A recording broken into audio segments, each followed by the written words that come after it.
What is up, gamers? Agent MX is back today for the video. And in today's video, I'm going to be talking about the basics of how to powder grind in the Crystal Hollows, and also the best place to actually powder grind to make the most amount of money per hour. Farming powder is extremely important to increase your Heart of the Mountain skills, because all of these require millions of gemstone powder and millions of mithril powder. So you want to go ahead and max this out in order to make the most amount of money possible when you're late game farming rubies in the magma fields or somewhere else. But before we begin with the video, if you guys could please subscribe, I would extremely appreciate it. We are super duper close to 1K subs, and I would love to get that by the end of the year if possible. It would mean a lot to me, and we'd finally be able to monetize our channel and do a lot of cool things. So please, please, please, if you could leave a subscribe and like, it would really help the channel. But with that being said, let us begin the video. Alrighty, gamers, so we're here at the Precursor Remnants in the Crystal Hollows, and I'm going to go ahead and show you guys how to powder grind efficiently. Now, the first thing you're going to want to have is a regular pickaxe that does not have fuel or limited uses, like this jungle pickaxe, what I recommend the most. You can also get a titanium pickaxe, but both work fine. Just make sure it has infinite uses. The second thing you're going to want to have is 1500 mining speed, so you can insta-mine the hardstone, because that'll make this go a lot faster. If you can't insta-mine hardstone, it's very difficult. Now, if we go ahead and go down here, you go ahead and just start mining, and there's actually a chance for a chest to spawn, and once that chest spawns, you'll play a small mini game, and you will actually unlock either gemstone powder, mithril powder, or just regular gemstones. So it's very, very cool and very efficient. So you can see here's a chest. So we go 1, 2, 3, 4, and then 5, boom. And then you can see here, I got gemstone powder this time, so only gemstone powder, but sometimes you can get also mithril powder and different types of gemstones. Now, the thing that's super cool is you can see above a second there, it shows I have 2x powder event going on, and that powder event does affect the chest, so you're going to get a lot more powder. So I recommend trying to find lobbies that have that double X powder on them as well. Now, in regards to your Heart of the Mountain, you do want to actually try to max out Great Explorer at Heart of the Mountain 6, and if you're Heart of the Mountain 7, try to also get powder buff. Both of these are very, very, very good for actually grinding out. I'm trying to max them both out because I want to max out my tree someday. So super duper important that you get those two as well. You can grind this without Heart of the Mountain 6 or 7, but it does help a lot to have these perks available. Now I'm going to go ahead and do a test here. So there's two areas I recommend mining in. One of them is going to be here in the Precursor Remnants, and the other one is in the jungle. The reason why is because here in the Precursor Remnants, these chests have a very rare chance to drop robot parts, which can be worth from 100k to 500k, which is super duper nice for money. So we're going to do a 1 hour test here, and then I'm also going to do a test in the jungle, because the jungle has another way to make a ton of money as well, through slime sludge juice.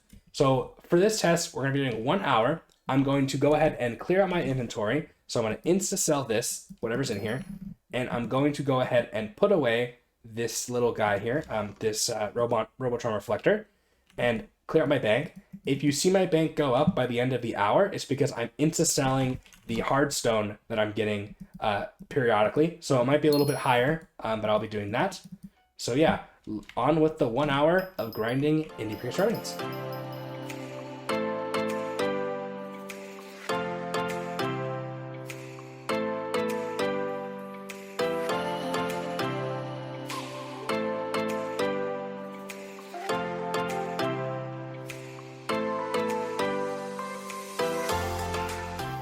Alrighty, gamers, so it has been 1 hour mining in the Precursor Remnants for gemstone powder and mithril powder. Let me go ahead and show you guys the results here. So we're going to only count the robot parts here as our money for the hour, because everything else is very inconsistent. I made about 100k from the hardstone and a bunch of Jerry boxes, which I will not count because Jerry will not be active forever. So we're just going to go ahead and count for the hour just these parts here. So you can see here I got 4 set of carts, 9 3070s, 3 control switches, 2 reflectors, 2 transmitters. So pretty good for 1 hour. And if I was to sell all of these to the AH in 1 hour, I would have made 4.8 million coins, which is pretty good. That's almost 5 mil an hour. It's a decent money making method for sure. And it's pretty nice because it's passive, because you're getting it while also grinding powder. So pretty good. On top of that, we also did get about 70,000 gemstone powder and like 60,000 mithril powder. However, I'm not going to track this because it's very inconsistent, because I actually got 2 double powder events during the hour. So again, this can vary from 20k to 100k. The main question is this better for money than actually doing this in the jungle? So we're going to go ahead and go to the jungle, and I'll explain how we're going to do that test right now. Alrighty gamers, we are now in the jungle of the Crystal Hollows, and so we're going to go ahead and do a comparison here. Now, in the Precursor Remnants, you were able to get robot parts from the chests. However, in this area, you're actually able to get sludge juice. Now, the way you get the sludge juice is from the jungle pickaxe. Every time you actually mine a hardstone block, there is a chance to get sludge juice from that block. It is about a 3% chance currently, which is also affected by the mole perk. So go ahead and take a look at our Heart of the Mountain. See here I have mole level 51. So it does add more blocks, so that is a higher chance to get more sludge. So we're going to go ahead and see, is it better to go ahead and mine in the jungle or the Precursor Remnants, which will make more money per hour. Again, my inventory is fully cleared out here, so I have no coins.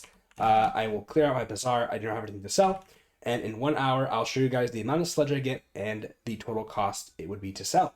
So I'll see you guys in 1 hour.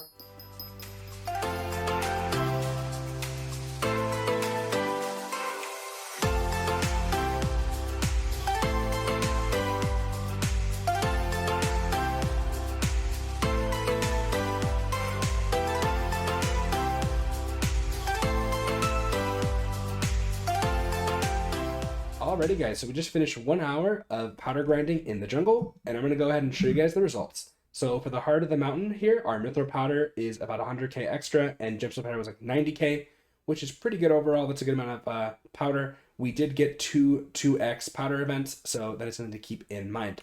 And then in regards to the coins we made with this, just from the sludge, we got 25.5 stacks of sludge, which is really, really good. If we go and take a look at the bazaar here, they're selling for about 3,000 coins each, which equates to about 4.7 million coins with that amount, which is pretty good. They're both very similar, the Remnants and the jungle, in regards to how much money you make. However, I think long term, the Remnants is probably going to be better because sludge juice is usually not this expensive. It's usually around 2,500.